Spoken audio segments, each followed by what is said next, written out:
Good evening everyone, and welcome to this special presentation for the launch of our Fujifilm's new X-H2.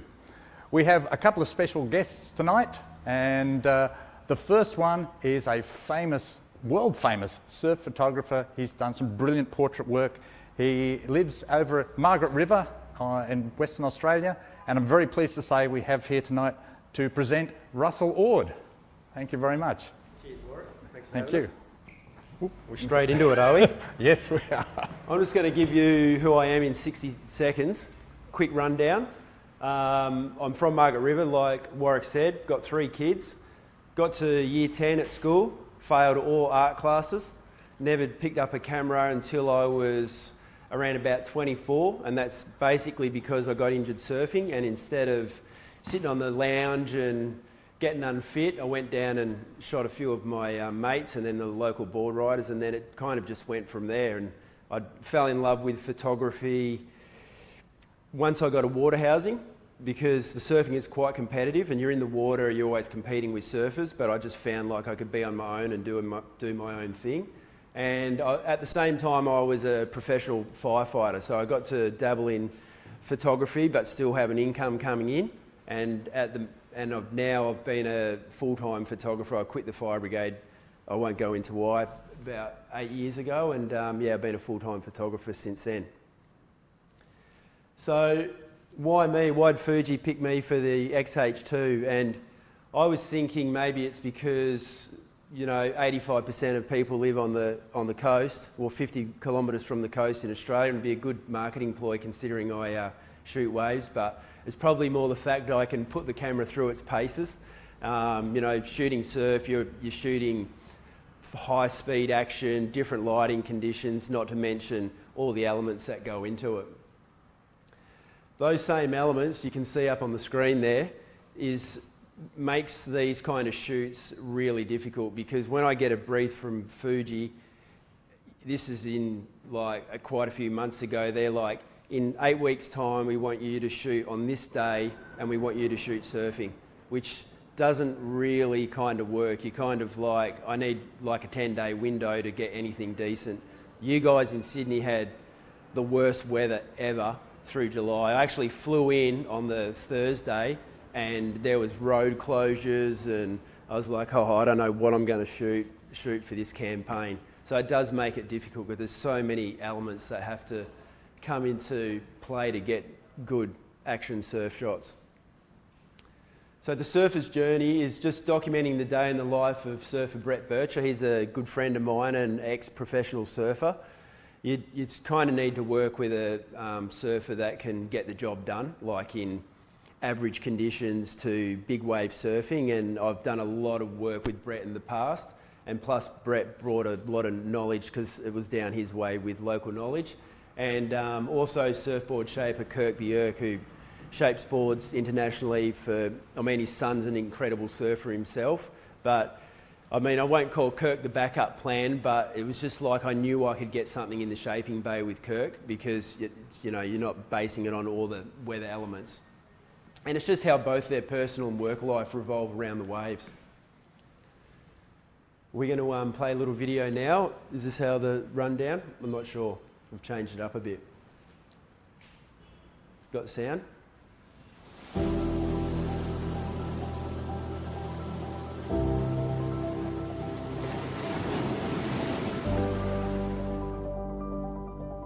As a photographer and looking at the ocean, I'm more of a surfer. So I'm a surfer that became a photographer. So I just love the ocean. I love the waves.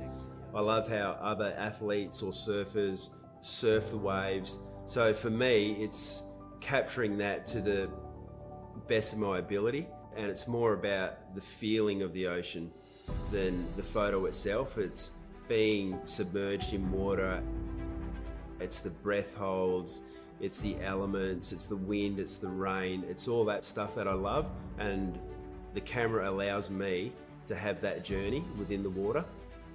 Yeah, so having a camera like the X-H2, it's been good shooting life of the surfer and having 40 megapixels, trying to capture life in detail and the surfer's story is amazing, because it has the high resolution, can do the job, and I'm getting incredibly good detail and images that will last forever, and it can blow up to a billboard if I like.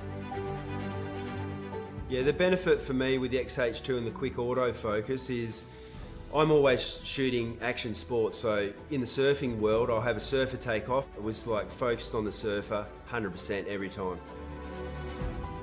What I'm trying to capture when I'm doing the day in the life of a surfer is I'm breaking it down to 3 elements, like the environment, so landscapes, what the surfer plays in, or the waves, all that kind of stuff.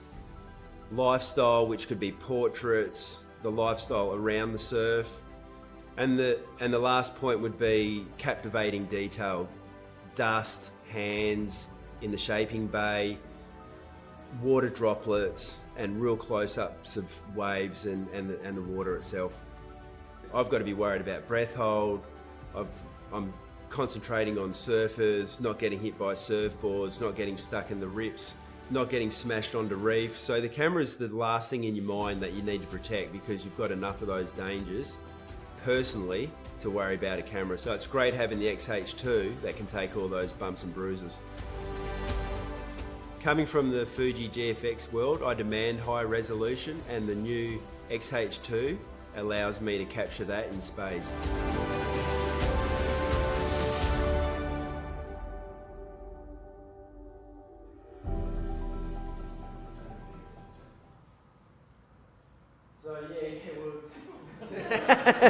You've lost me.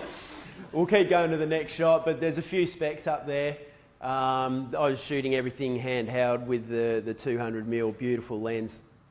And then towards the end of the day, we thought we're just going to use the late afternoon light, and we went to, do you guys know where this is? Bombo, that's it. I'm from Margaret River, so all the locations, but and just to give the stabilisation a test on the camera. And this photo here was shot at the 18mm at 1/5 of a second. So I shot a lot of photos, and normally I would not be able to shoot at that speed, so the stabilisation works really well on the camera. First day of the shoot, the weather's still pretty terrible, so we got in the shaping bay with Kirk, and I mean, you guys might not have a background in surfing, but shooting in a shaping bay is the worst thing you could ever do for a camera. It's just so much dust. And he's like, oh, I'll just do all the dusty parts, and then you come in and just get what you can. And I'm like, nah, Warwick said, it's pretty sealed. I'm going to shoot in the dust. And the filmmaker was shooting in the dust as well. And I was actually holding it in there, and I'm thinking, oh, I don't know. I'm not that confident, but we gave it a go, and it just shows the detail and Kirk working. Same thing, the 23mm. And the weather clears up and we finally be able to get some surf shots. When your new camera comes out, you can't really shoot in a water housing because there's just nothing set up for it. But because I shoot with an Aquatech with a X-T4 and a GFX S, I thought maybe I can squeeze it in. And so we give it a go the night before, and it managed to fit. The only thing is I had to shoot everything on auto. Surf is one of those things that can fool the camera on auto, because you've got the deep dark blues, and then all of a seconds later you've got the bright white. So I'd normally, I'd stay clear. Most of my cameras have never even seen auto anything, but I didn't have a choice. And I gave it a go, and I was actually quite surprised how it went. Like, it went well with it. I mean, like, you can see Brad, he's in a super dark wetsuit, blue water, and then the white water explodes in it. I mean, it might have missed on a couple, but it was really good. But the one thing on this day I was surprised with is I accidentally left the face recognition off for the autofocus, something I'd never normally shoot with. And I was using the new 56mm, and I'm shooting with Brett coming towards me, and all of a sudden it just lights up on his face every single time, and I'm thinking maybe that's my new style of shooting in the water with a longer lens for sure. I'll go back a bit. When we were organising the shoot about 8 weeks ago, prior to the camera coming out, I'm having a meeting with Fuji and the team, and they're like, oh, what are you thinking about shooting? I'm thinking about shooting surfing. I think I might get this camera in my water housing. You know, if you guys want to shoot some stuff, you can film me in the water if you want. Can you swim? Can you swim in the surf? And he's like, yeah, I can swim in the surf. It's like, okay. And I said, you swim in the surf before? He's like, nah. I was like, oh, okay. My wife is in the background. She could hear it. She goes, oh, don't kill him. And then we get to this spot, and even for me, I was like, oh, you know, this is a little hairier than I thought. You had to jump off a real sharp reef. So I get Brett to give us the quick rundown on how to get out, punch out through a heavy-duty reef break, and then you're out the back.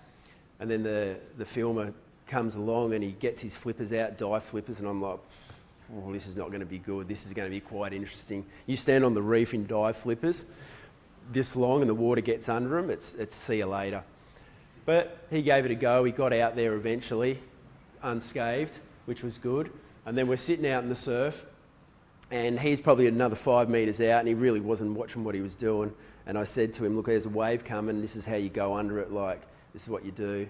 And he's like, he ducks under, I duck under, I hold under the reef. I have my eyes open under the water so I can see for any rocks or if I'm going to hit anything. And over the falls he goes, nearly goes up on the reef. I think he was getting a newfound appreciation for surf photography pretty quick. So he eventually comes back out, and I'm starting to get fatigued, and you need to have a little bit in the tank to get in. Like, if it's at a beach, you can kind of get smashed in over the sand, but this place, it's hard to explain. It was like 2 reefs would funnel into a small beach with a lot of rip, and I'm thinking, oh, this is going to be hard to get in. We better go now while we've got a little bit of energy. And so we started swimming in, and he was getting nowhere. I'm thinking, I'm going to lose this guy. We're just about to get caught in the rip. And I said to him, look, we're just going to have to go up on the rocks. Like, you are not going to physically get in. You're going to get swept out 500 metres out and you're gone. I mean, can only save so many people. I'm going in. Get those dive flippers going. And so he heads towards the reef. We get washed closer and closer. And he's just like trying to climb up rocks in dive flippers.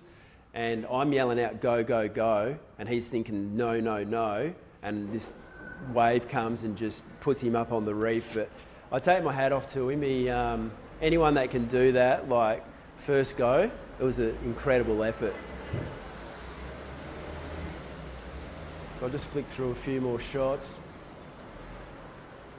Oh yeah, the continuous burst shooting, I just put that in my notes because that's one thing that surprised me with the camera. Like, it just kept going. Like, I don't know how many shots you can take. You're going to go through the stats anyway.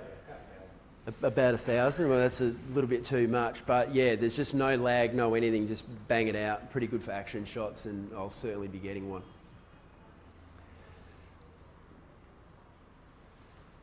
Keep clicking through.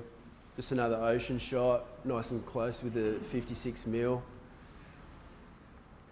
Is that the new 56mm? Yeah, it was the new 56mm. Like, when I had a quick meeting with Fuji, and they said, oh, how are you going to shoot this? I said, oh, I'm going to shoot on this lens, this lens, this lens. And they said, no, you're going to shoot on this lens, this lens. I said, oh, okay, no worries. So, yeah, it's definitely on the list though. It's a beautiful lens. I use it a little bit through the shoot. Back in the shaping bay, and you got weird lighting conditions. Kept on the autofocus on eye detection with Kirk, and I just love telling stories. There's a shot over there. I shot with the GFX on that screen. Just, it's good to see how people earn a living. It's certainly an art form. And this one here is just a slow shutter, sitting on the hill shooting with the 200mm. It's a bit pink because the actual lighting is coming from street lights and city lights just across the beach. But yeah, it's certainly auto-focused in low light, and yeah, I was impressed with the camera. Yeah, just panning handheld, half a second at f4. Portrait of Brett, middle of the day, daylight. What's the speed it shoots up to? Like something ridiculous, 120,000, 80,000, 180,000. That's just not possible for me. I had it at bright light, f2, couldn't get it up there. So I think you're going to show a few photos later where you've used it. But yeah, it worked out well. Another surf shot with Brett. So it's pretty, like, getting a day like this, like I said at the start, in the ocean it's difficult, to say the least. Like, I mean, Brett hadn't surfed for a month prior to this shoot because it was rubbish. And like I said, you guys had that horrible weather pattern, and it just happened to, the sun come out for about 2 hours, and we're like, okay, let's do this, let's get it done. We've got good surf conditions, good surfer. See how we go. So there's a lot of elements that go into getting ocean photography, if no one's ever done it before. But that's pretty much it after a few shots. I mean, there's a couple been blown up on the wall in the background, and Warwick, you going through the tech specs? Probably don't want me to do it, do you? Well, you can. No, I can't do it. Not at all. All right, thanks, Russell. Yep, thanks for that. It's pretty good to have someone here of that calibre, isn't it? But we've got some pretty high calibre people in the audience as well.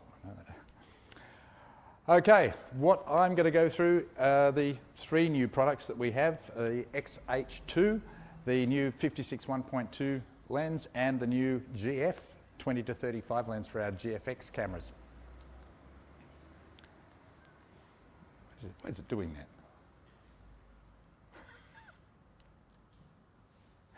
It's amazing how clickers work, isn't it? It's going to jump about 10 slides now, is it? Well, I can just talk about the pictures here. No, it's frozen. Oh no, here we go. This looks good. Okay, so you may be aware, of course, Fujifilm with our X series has tended to hang around the general portrait landscape street area. We've been very, very good in this area. Recently, of course, we launched the X-H2S, our high-speed camera, and that has now put us squarely into this high-speed and high-motion photography area.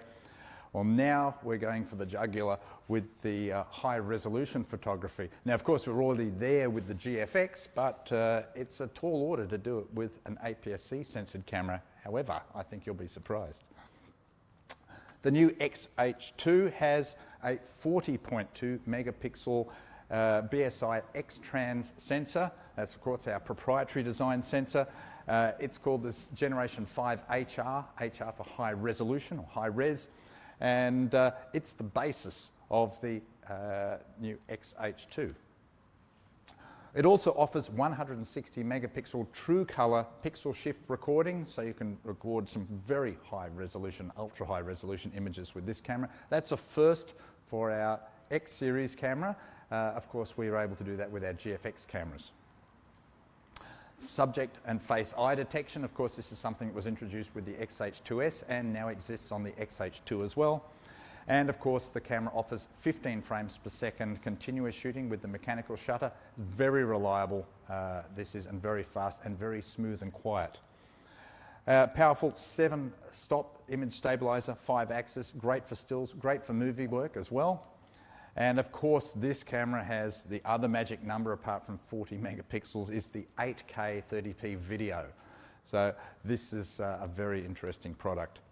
And of course, as Russell's alluded to, the dust and weather resistant structure, and I have a lot of faith in this, having tested the cameras many times over the years, I know. So while it really is no surprise that Russell was actually able to take the cameras into that sort of environment and shoot with no problems, and I've done it myself many times. But at the end of the day, for this camera, I think photo quality is what it's all about. We are saying rethink full frame because we're asking you to think about an alternative to a large, heavy camera. And this is the sort of thing you can get from the X-H2. This is a picture straight out of the camera. And of course, you probably can't see too much on your screens there. So we'll try and figure out, see this little 10 here, that little 10 badge. Let's blow that up. Now that's quite something for an APS-C censored camera. You're right on the verge of pixelation here, but it's extraordinary ability of this camera to get high resolution images in such a small, compact and very easy to use format. Now the next thing to talk about was, I mentioned the 160 megapixel pixel shift, and of course this becomes a little bit more complicated when we introduce the proprietary X-Trans sensor with its irregular color filter layout. So you might realize in our GFX cameras we do a 16-shot pixel shift. Due to the design of the X-Trans, we have to do a 20-shot pixel shift with this camera, but it does work. And if I draw your attention to this tiny little area on our test board here, if we blow that up, you can see even at 40 megapixels it's not bad, but at the 160 megapixels, the pixelation disappears. So of course this is all nice. I didn't shoot these pictures. So of course, being me, I have to test it myself, and I did that today. So we had a bunch of flowers in the studio here in the Fuji shop, or the Fuji House of Photography, and I thought, well, there's a chance to test the pixel shift, so that's exactly what I did. So if we take a look at this area here, I thought, let's see if it really does blow up that sharp, and it actually does. It does it better than I thought. So it's a big bit of cropping when you consider that's the whole picture there, and we've cropped probably 90% of the picture away to get that, and that picture holds together so well. So extraordinarily capable product. So it's still a 3.3 megapixel image, so you'd be able to print that around an A4 size probably and get a decent sort of print out of it. So, but that's the pixel shift. Just for normal photography, let's go back and look at the subject detection. So of course, like the X-H2S, it will detect animals, birds, cars, bikes, aeroplanes, trains, and it will detect faces of the subjects if they're in there. In fact, with aircraft, it seems to recognize the cockpit area as a face. So it will actually lock onto that and track as the aircraft comes in. And this definitely does work as well. Last week we tried this at the airport, so I try everything, and I've got to say the X-H2 does it very effectively. The image stabilization system, our IBIS system, has been improved as well. It's got the improved pan and tilt start stop. So when you get that sort of little jump at the beginning, we've suppressed that, and the little oscillation you often get at the end of a pan, that has been virtually eliminated as well. You can actually boost the IS capability, especially if you're hand holding the camera and shooting video. And there's also improvements in the digital image stabilization, which you can add to the IBIS system as well, that will reduce the blurring correction. Okay, the eyepiece I think is fantastic. It's not the highest resolution in the industry, but it's not all about resolution in this case. 5.76 million dot is certainly very high. 120 frames per second refresh rate is extraordinary. It's a nice 0.8 times magnification, but the boffins in Tokyo have really created a very comfortable eyepiece with lovely lensing that allows you, whether you wear glasses or not, to use this camera in a very comfortable way. And just to make it a bit quicker to operate, they've even reduced the response time of the eye sensor. So when you lift it up to your eye or take it away, the changes from the eye sensor to the screen are very quick indeed.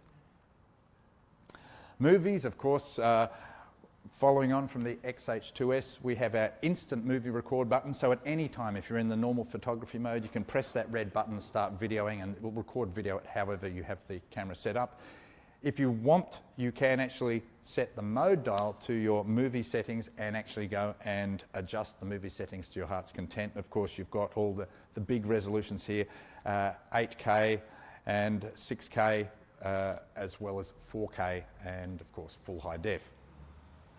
It will record Apple ProRes RAW externally, and of course you've got the ProRes LT422 and high quality internally as well.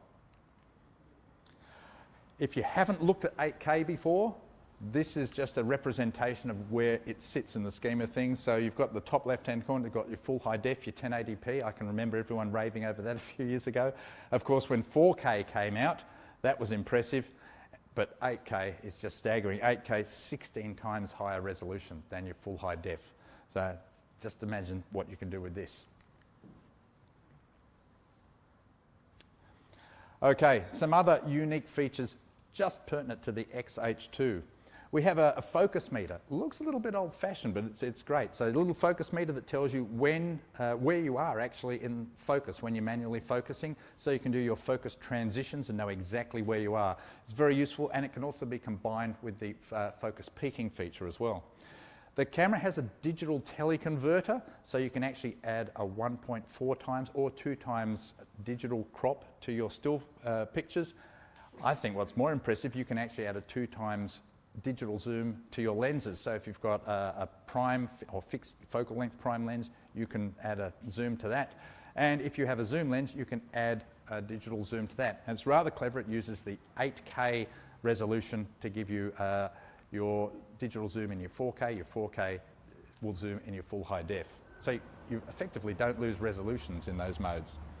And of course, there's the ridiculous electronic shutter that is 180,000th of a second. Here, people say, what do you do with that? Well, I guess you can shoot light bulbs, but in actual fact, probably a more sensible use for it is if you have the 50 f1 lens and you want to shoot portraits with those very shallow depth of field out in broad daylight. Obviously, you don't want to close the aperture down. What's the point of having f1 if you can't use it? Well, you could go with neutral density filters, but why not go with a lovely low ISO and use these very high shutter speeds to accomplish that? So there's really no limit to using those incredibly big, fast lenses that we have. The cameras, like the X-H2S, is compatible with the UHS-2 SD cards and, of course, the much, much faster CF Express Type B cards. We talked about weather resistance. I have a huge amount of faith in the weather resistance of these cameras, having tested them many times over. It's one of the most common questions I get. So for years, right back from XT1, XT2, XT3, even the unofficial weatherproof cameras, I do test to see how far you can push them before they break. And I've got to say, they are pretty incredible. I've never lost a weather-resistant rated camera. And really the only time I've lost a non-weather resistant rated camera is when I've really tried to wreck it by opening the pop-up flash and getting water down it. So a little bit of rain is not going to affect these cameras, I can assure you of that, and neither will a lot of rain. The battery life on this is really good. It's actually 680 frames from the NPW235 battery. Of course, you can add the vertical grip, the vertical controls that will actually add another 2 batteries to that and give you a scope of around about 1760 frames. There is an optional cooling fan available, and for this camera, I think it's certainly worthwhile. 8K video is pretty intensive, but with the cooling fan, even at 40 degrees Celsius, you'll get 60 minutes of recording time. At a more sensible temperature, like around 25 degrees, you're going to get 160 minutes without the fan or 240 minutes with the fan. That's huge, and that's very usable. So this is why we're asking you to rethink full frame. Do you need a full frame camera, or do you really want what a full frame camera can deliver in a smaller, lighter, faster package? Every time I get on an aircraft, and I get on a lot of aircraft, I really think this is extraordinary. I can carry these bodies, I can carry multiple lenses and take them as carry-on baggage and not actually upset anyone. So X-H2S for your high-speed photography, X-H2 for your high-resolution photography. I think you should probably get one of each. And of course, if you've got one of each, you'll want to put lenses on them. So I'm very happy to introduce the new 56mm lens, the new f1.2. How do you make the legendary 56 1.2 lens better? Well, our boffins in Tokyo have done it. When I first tested this lens, I was absolutely amazed at just how good it is. The resolving power that is required to get such a high resolution image from the new X-H2 camera. This is exactly what it needs and exactly what it does.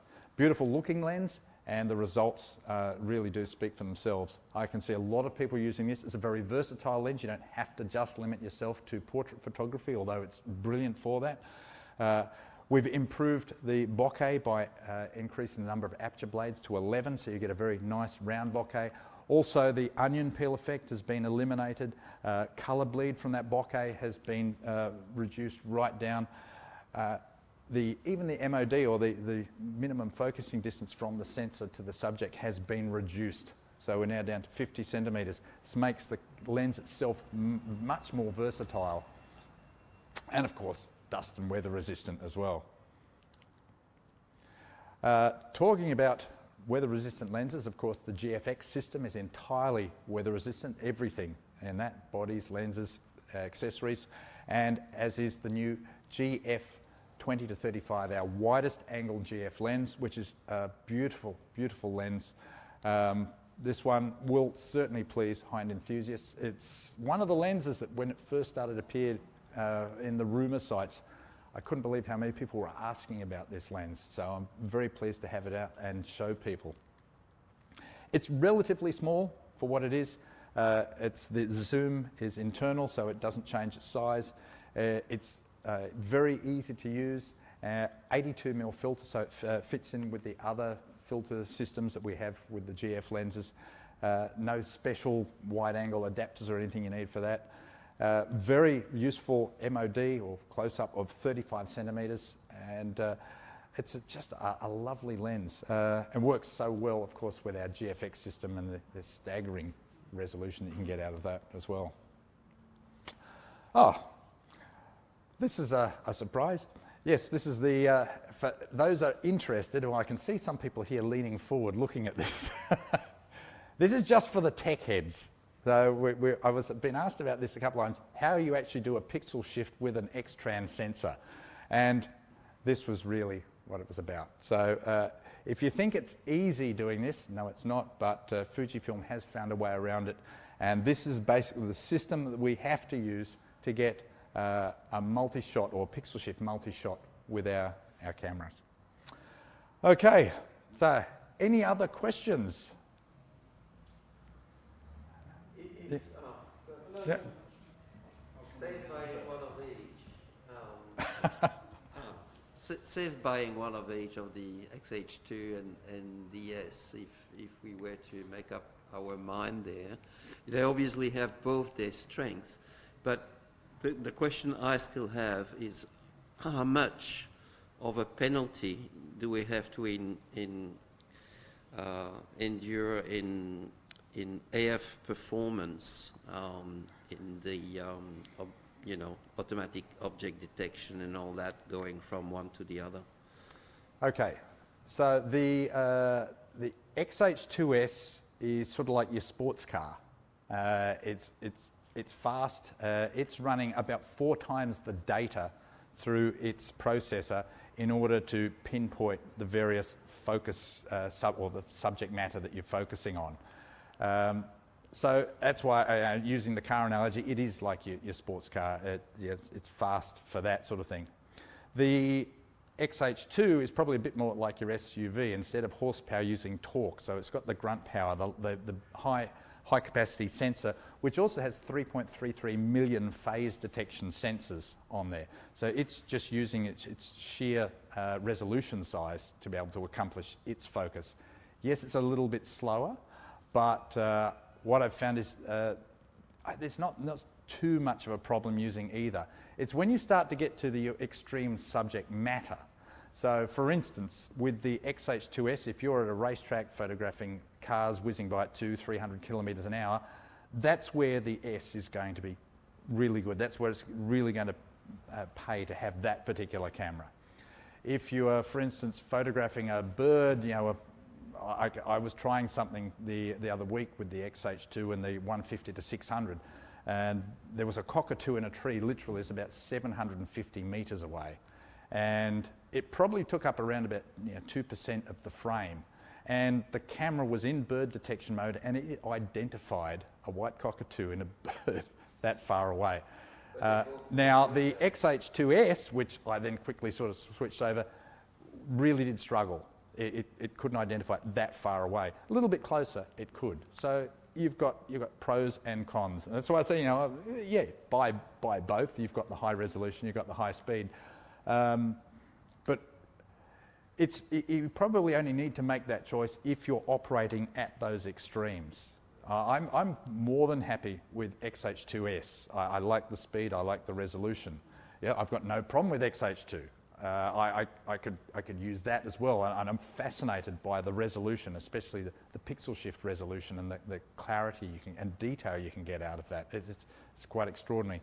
I'm sort of glad I don't have to make a choice at this stage, but I'd say if you are operating at sort of at either end of those scales, if you want extreme high speed, if you were doing professional sports, perhaps motor racing, that sort of thing, perhaps those professional Olympic standard gymnastics or something like that, you'd go for the X-H2S. If you're operating at an area where you really need the high resolution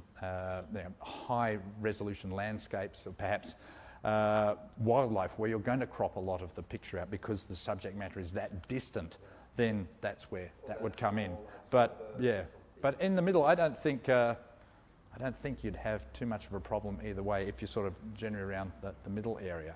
But if someone, and the common question I often get asked is, which one would I go for? Well, I like sports cars, so I'd go for the X-H2S.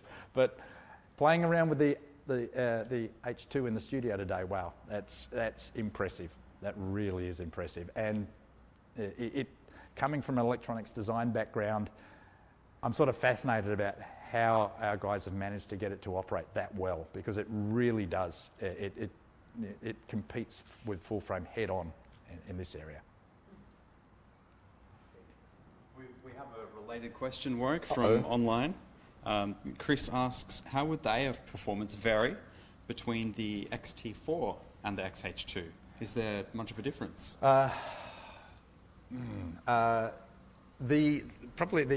They both are around the same speed. I don't want to say that because it sounds like the X-H2. You can't really increase focus speed beyond 0.02 of a second at the moment. It's sort of a mechanical, so it's really dependent on how much data you're processing. XT4 and X-H2 are probably around about the same operational focus speed, but the X-H2 has the advantage of the new algorithms and the higher resolution sensor, which incorporates all those additional phase detection focusing sensors, 3.33 million, as opposed to 2.16 million that you would have in the XT4. And it's got the new processor. And the new processor makes processing all of that data. So while it's about the same speed, it's actually processing a hell of a lot more data. So it's managing to keep a 40 megapixel camera at the same speed as the 26. Yeah, it sounds like if it was 26, it would be considerably faster than the T4. But it's but then, and that sort of then you contrast that with the X-H2S that is literally designed for speed. So it's actually processing 4 times as much data in a high speed situation. So that's what you're getting with your 26 megapixel stacked sensor, being able to process that much data much, much quicker. Thanks. Charlie, you've got a question. Yes, too much, Neil. Nice work. Question on the autofocus, like the different kind of options, like from car, airplane, and whatnot. Say that if I choose the car, am I able to merge that with face detection as well, or is it always one or the other? It's one or the other. In fact, if you've got face detection set and then you choose subject detection, it actually switches off face detection, and vice versa.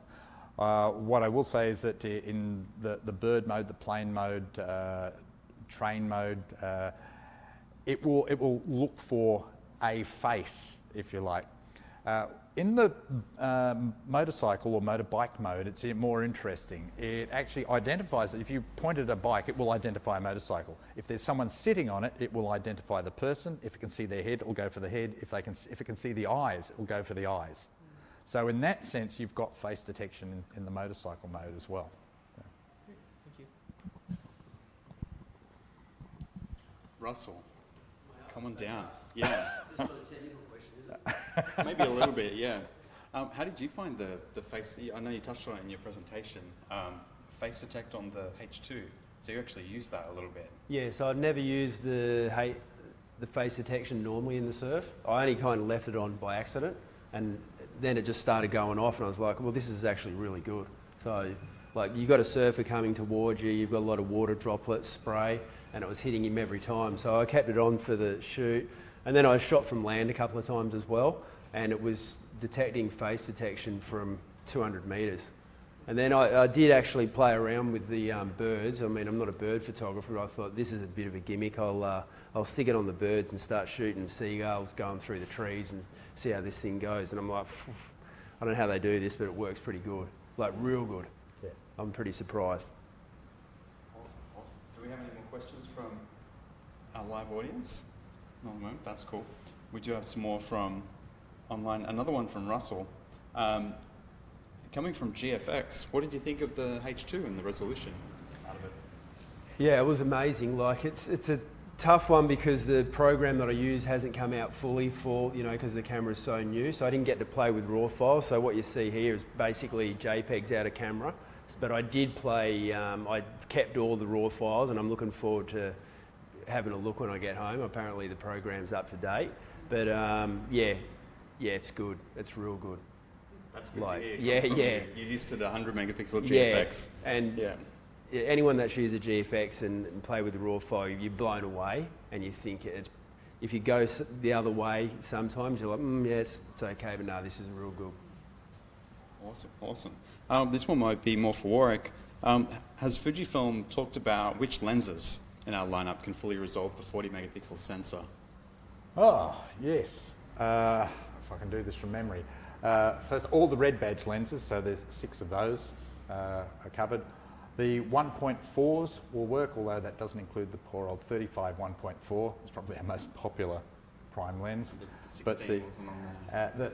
The 16, the 16 seems fine to me. I don't know. I've been used the 16 1.4. Maybe officially it isn't, but I love that lens though, mind you. I think it's all the f2 lenses are okay with that, and of course the new ones. That's all I can remember. There's the 18 to 120, of course, when that's out, that's all compatible. All the new lenses will be compatible, but I suppose the difference is, you know, the resolving power. All I've been doing is trying to compare them, and you just seem to. You look at the lenses that in theory aren't capable of resolving, you get a good picture. Then you use the lenses that can, and you just find fine detail in there that you just don't expect, but it's there. That sounds exciting. I think on the product page for the X-H2, you can dig down onto that, and it's got a list of all the lenses. Yeah, on the website, I think. Yes. Yeah. And like Warwick said, the 16 1.4 isn't on the list. However, he's quite happy with it, so there may well be some that didn't make the list that might still produce really good results. I think, The other 1.4s that are on the list, are they the new ones? Yes. Or are they the old ones? No, the new, there's the 18, the 23, 33 are definitely but capable of it it. doesn't include, for instance, the 23.14. The old 23 1.4, no. Yeah, and I suppose that's why the 16 is not there. But the even the old 23 1.4 was a very good lens. It was my personal favourite for a long time, and if you were using it on the camera, I don't think you'd be disappointed. Yeah. But it's just, of course, things move on. We're always striving to improve, and that's exactly what those 1.4 lenses are all about. So. Let's go a little bit into the past, Russell. So getting started in surf photography, it can seem like a pretty crazy kind of photography to get into. Where would you start, or recommend someone to start? In surf photography? Yeah. Just spending a lot of time in the ocean, that's the hardest part. Like, the camera itself is easy compared to the ocean in the end. Like, I've got 24 years in surf photography, but I've got 38 to 40 years of experience in the surf, in like proper surf too. So that's where you just start at the basics and just work into it, because if you, like the filmer found out that film the clip, it's a little bit more difficult than you thought. So you just work into your capabilities. Yeah, I guess there's only so much you can do from the side, so many angles, but getting into the ocean and understanding the ocean, that lets you opens up more opportunities for shots. Yeah, well, you can get so many more shots when you can shoot in the water, for sure. Underwater, different angles, and yeah, and the ocean. As a surf photographer, that's where you should be, in my opinion, because you know you're experiencing all the elements, and I love it. You know, I surf probably more than I shoot in the surf these days, but yeah, it's always a rewarding job, like swimming out with athletes and getting shots. But yeah, I'd be. The surf does take quite a few years. Like sometimes we'll run a workshop and over a weekend, and they're like, "Oh, we'll be shooting in 10-foot waves," and they won't be. Like it's difficult. Got another question about a bit more technical side of photographing in the ocean. So you're normally shooting with the GFX 100S in the water, is that right? Yeah, I do that as well. Yeah. How do you find the speed? Was it of the H2, the focus speed? Was that a big jump up or fairly similar? Compared to the GFX. I kind of know where you have your answer. There's a big difference. There's a huge difference. I'll have both setups, and depending what I'm shooting is what camera I'll grab for sure. But if I'm like shooting athletes and I have to get the shot, yeah, I'll be using the H2 for sure. Like, yeah, there's a massive difference. Yeah, especially if you've got them coming down a barrel towards you or something like that. Yeah, it'll definitely keep up. Awesome. We have someone also asking about overall the weight of the H2 and battery grips. So with battery grips, so the H2 and the H2S, they have the same body shape, so they use the same vertical grip, and they use the same file transmitter grip that'll be out in the coming weeks or months. So you can use, it's called the VG X-H. That's suitable for both X-H cameras at the moment. Are they exactly the same size, same button placement, everything? Basically, yeah. What do you mean, basically? They've got a slightly different battery tray. But that's like in the two different grips. That's in the two different grips. But, yeah. Well, you're talking not about in the cameras. grips, just in the camera. The cameras are identical physically. Oh, that's great. Yeah. I'm just thinking about my water housing. Yeah. I'll be able to get. Yep. Yeah, it's good. Yeah. Awesome. So what's next, Russell? What's some stuff you've got your eyes on for the near future? Oh, that's what my wife keeps asking me. Probably wants me to work more. No, I'm doing a book on surf culture, which is probably out not this year but next year. So I've been working on that in between shoots, and I've also started up a foundation called Desert Light. So I've been working with kids for the last 5 years with all sorts of problems, but just, sometimes it's, they live in remote communities, other times it's just hardship. So that's been pretty much my passion, really. And so once I do that and get going a bit more full time with that, I'll be loving it. So I still shoot for a couple of brands, I still shoot surfing, but yeah, it's super rewarding working with the kids. Brilliant. We've got a question. Yeah, Leslie. Earlier you mentioned that when you use the H2 in the water, it was all in automatic mode. Yeah. Is that because the housing did not have the correct button placements? Yeah, I couldn't change any settings. I had it actually on, I'm trying to recall, like aperture priority or something like that, but whatever auto mode it is, it just wasn't gonna, I just couldn't change any of the buttons. So, and I wanted to get a water shot, so I just had to use it like that, which I never normally would.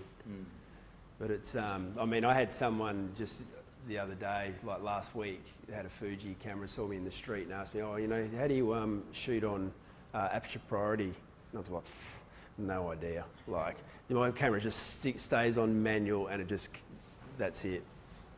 But yeah, no, it's good. Just what you get used to. Cool.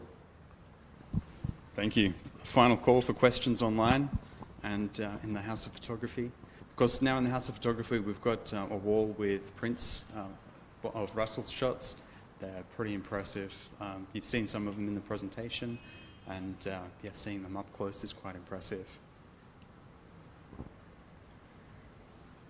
Thanks, guys. Anything else you'd like to chat about? No, that was good. Sweet. From my point of view. Could be a good opportunity to advertise something. Yeah. Looking for sponsors. Thanks, guys. I'll leave it over to you. All right. Well, thank you, Russell. Thank you very much indeed. Cheers for that. It's always a pleasure working with you. It really is. Russell's just such an easy guy to get along with.